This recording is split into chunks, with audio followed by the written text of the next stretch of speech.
If entitlement had a human face, it would be Cordelia Blackthorne, the kind of HOA president who storms into your barn convinced you're hoarding illegal grain. Picture this: a pristine white pantsuit, oversized sunglasses, and a phone out, ready to document your violation. She sees a few yellow sacks and loudly declares, "This is a serious breach." Only problem? Those sacks were filled with dried cow manure, not wheat. Stinky, harmless fertilizer, definitely not edible, and absolutely not for sale. Yeah, that happened. But what if I told you that this ridiculous misunderstanding sparked a plan so perfect the HOA would never dare set foot on my property again? You're about to hear a story that smells worse than manure baking under the Texas sun, and you won't want to look away. So drop a comment. What would you do if the HOA raided your barn hunting for contraband grain? My name's Ezra Harrington, and 8 months ago, I inherited my grandfather's farm on what used to be peaceful countryside, now swallowed up by Meadowbrook Estates, a cookie-cutter subdivision where every mailbox is identical and every lawn measured with rulers. After losing my wife Sarah in a car accident 2 years earlier, I thought moving here might give me the quiet and peace I desperately needed.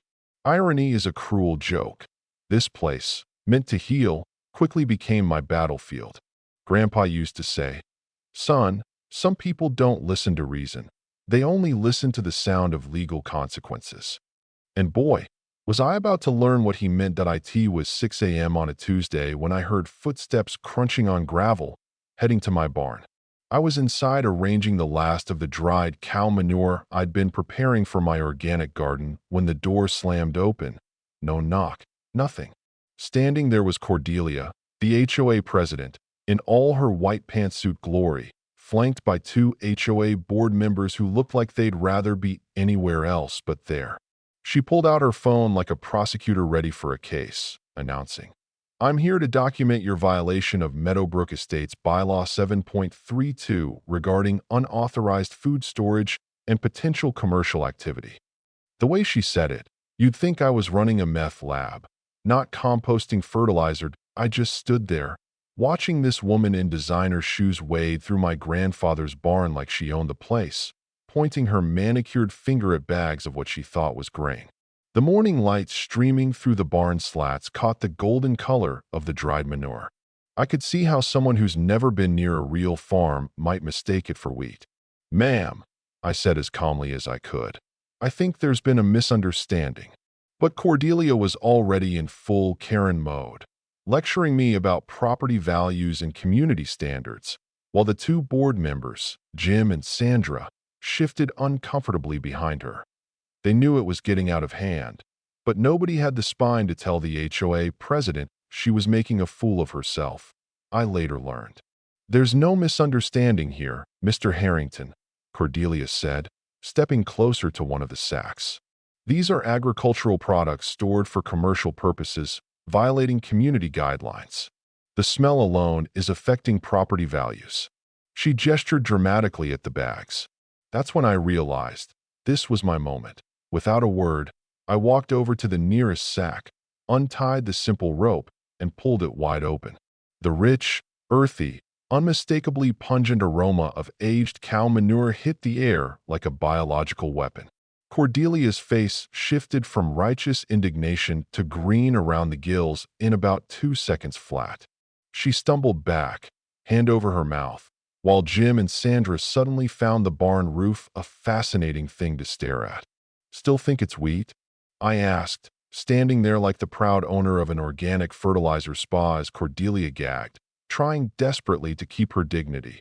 She barely managed to compose herself and snapped, "This is even worse. You're creating a public nuisance." But I could see the embarrassment behind her eyes, the perfect composure cracking.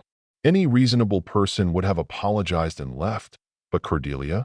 No, she doubled down, trying to save face. "You'll be hearing from the board about this," she declared, backing toward the door. "There are regulations about odors affecting the community, and I'll make sure you're held accountable." As she left, I noticed my neighbor Mabel Kowalski watching from her fence line. Sharp eyes, decades as an investigative journalist before retiring here. She gave me a slight nod, like she was silently saying, "I'm on your side." After Cordelia and her entourage left, I stood in the barn surrounded by the honest smell of manure and wondered what I'd gotten myself into. The bags looked innocent enough, part of my plan to grow organic vegetables. But something told me this wasn't over. Not by a long shot. Cordelia didn't handle humiliation well. Grandpa warned me bullies always escalate when their first attempt fails. I was about to find out exactly what kind of bully ran this HOA. The next morning, I sat at my kitchen table with a cup of coffee and Grandpa's old copy of the HOA charter, a document I'd never bothered to read. Funny how one angry woman can make legal paperwork suddenly fascinating. I flipped through the pages looking for that mysterious bylaw 7.32 Cordelia cited. Turns out, it didn't exist. The agricultural regulations stopped at 7.28, which only dealt with lawn equipment. So either Cordelia cited a fake law to intimidate me, or she was working from some rogue version of the charter nobody else had seen. Both options were equally fascinating. I grabbed my phone and did what anyone does in 2024. I Googled Cordelia. Former corporate lawyer, messy divorce 6 years ago, elected HOA president 3 times running on a platform of maintaining community standards. Her LinkedIn showed a career built on aggressive litigation. Her Facebook was a shrine to passive-aggressive neighborhood policing. Mailboxes slightly off, garbage cans left out too long, dog owners who didn't pick up immediately. She'd turned being a professional busybody into an art form. My research was interrupted by a knock. An official-looking envelope slid through my mail slot. Inside, a $500 fine for maintaining unlicensed livestock, violating bylaw 4.71. The problem? I had 3 chickens, all properly housed, and the charter said up to 6 chickens were allowed without permits. It was becoming clear. Cordelia wasn't just making mistakes. She was systematically bending the rules to fit her agenda. But was it on purpose, or some rogue version of the charter? I needed answers. So I went to Mabel's house. If anyone knew the dirt around here, it was her. She greeted me with a knowing smile and served what she called good coffee, better than anything I brewed at home.